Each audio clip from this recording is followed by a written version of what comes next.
नमस्ते, जय श्री कृष्णा। आज मैं आपको सुनाऊंगी ज्येष्ठ पूर्णिमा की व्रत कथा। हिंदू धर्म में ज्येष्ठ पूर्णिमा का बहुत अधिक महत्व है। जेठ माह में आने वाली पूर्णिमा को जेठ पूर्णिमा कहते हैं। ये पूर्णिमा ज्येष्ठ माह के शुक्ल पक्ष में होती है। इस दिन भगवान शिव और भगवान विष्णु जी की पूजा होती है।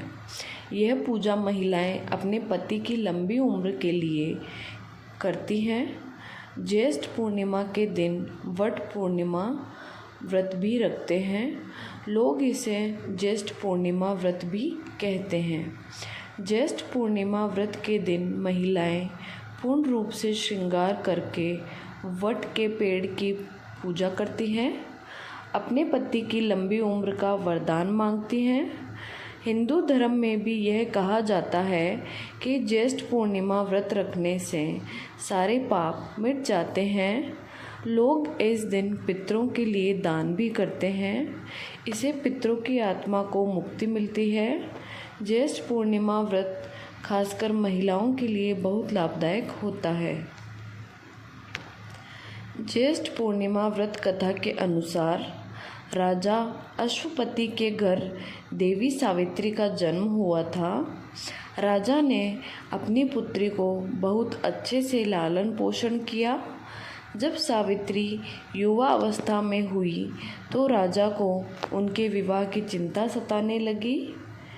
राजा अश्वपति चाहते थे कि देवी सावित्री को उनके मन के अनुसार वर मिले, इसलिए वे देवी सावित्री से उन्होंने कहा, तुम अपने अनुसार वर का चुनाव कर लो। सावित्री अपने वर के चुनाव के लिए भ्रमण करने लगी। एक दिन सावित्री की नज़र एक युवक पर पड़ी जिसका नाम सत्यवान था। सावित्री ने अपने मन में ही सत्यवान को वर चुन लिया था। सत्यवान को वर चुनने की बात ऋषि मुनि नारद जी को पता चली। नारद जी ने सावित्री से कहा, उनका होने वाला पति अल्पायु है। यह बात सुनकर सावित्री ने कहा, मैं हिंदू नारी हूँ। हिंदू धर्म के अनुसार एक बार ही पति का चुनाव कर सकते हैं। सावित्री और सत्यवान दोनों ने एक दूसरे से विवाह कर लिया। एक दिन सत्यवान अपना कार्य कर रहा था, तभी बेहोश होकर जमीन पर गिर पड़ा। यह देखकर सावित्री आई और उन्होंने वट के पेड़ की छांव में अपनी गोद में उन्हें लेटा लिया।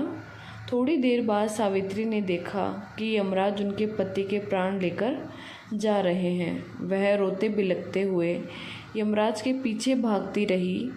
यह देख यमराज ने कहा, तुम सिर्फ पृथ्वी लोक तक आ सकती हो, पाताल लोक पर नहीं। सावित्री ने यह सुनकर उत्तर दिया कि सत्यवान मेरा पति है। पत्नी धर्म यह कहता है कि पत्नी पति का साथ नहीं छोड़ती है। यह सुनकर यमराज प्रसन्न होकर बोले, मैं तुम्हारे पति के प्राण तो वापस नहीं कर सकता हूँ, पर तुम मुझसे 3 वरदान मांग सकती हो।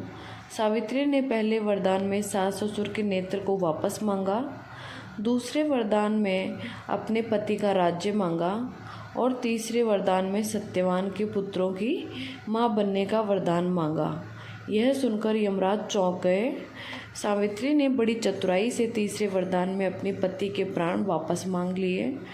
यमराज को सत्यवान के प्राण वापस करने पड़े। तभी विवाहित स्त्री अपने पति की लंबी आयु के लिए यह व्रत रखती है।